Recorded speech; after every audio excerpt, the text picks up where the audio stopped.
खूप वर्षांपूर्वी वरतंतू नावाचे गुरु त्यांच्या आश्रमात आपल्या शिष्यांना वेदशास्त्राचे शिक्षण द्यायचे.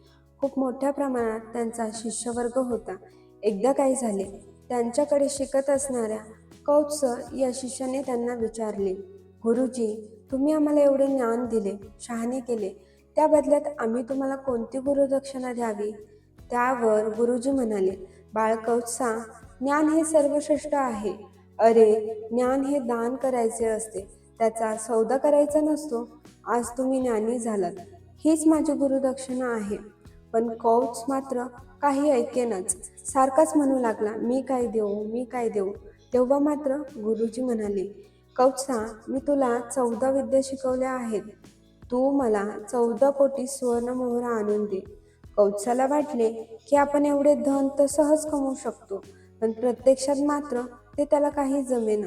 मग कौत्स रघुराजाकडे गेला. त्याने रघुराजाला 14 कोटी सुवर्णमोहरांची मागणी केली. पण रघुराजाने मात्र आपली संपत्ती आधीच दान केली होती.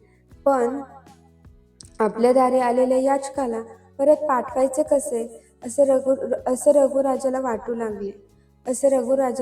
लागले. म्हणून राजाने कौत्साला तू 3 दिवसांनी ये असे सांगितले आणि कुबेराकडे सुवर्णमोहरांसाठी निरोप पाठवला. पण मात्र धन काही पटकन येईना. तेव्हा राजाने युद्धाची तयारी केली. ही वार्ता इंद्राला समजली. इंद्र घाबरला. त्याने कुबेराला रघुराजाच्या नगरीत असणाऱ्या आपट्याच्या वृक्षावर सुवर्णमोहरांचा पाऊस पाडण्याची आज्ञा दिली. दुसऱ्या दिवशी रघुराजाला सुवर्णमुद्रांच्या पावसाची बातमी समजली. त्याने स्वतः तो मुद्रांचा ढीग पाहिला.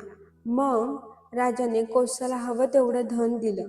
बाकीचं सर्व धन सुवर्णमुद्रा प्रजेला वाटून घ्यायला सांगितले. लोकांना आपट्याच्या झाडाखाली ते धन मिळाल्याने तेव्हा तो दिवस दसऱ्याचा होता.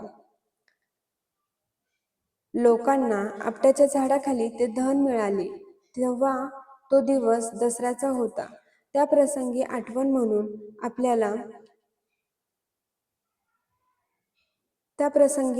म्हणून आपट्याच्या पानाला प्रत्येक दसऱ्याच्या दिवशी सोनं म्हणून देतात आणि थोड्या मोठ्यांचा आशीर्वाद घेतात. या दिवशी शस्त्रांची पूजा सुद्धा करतात.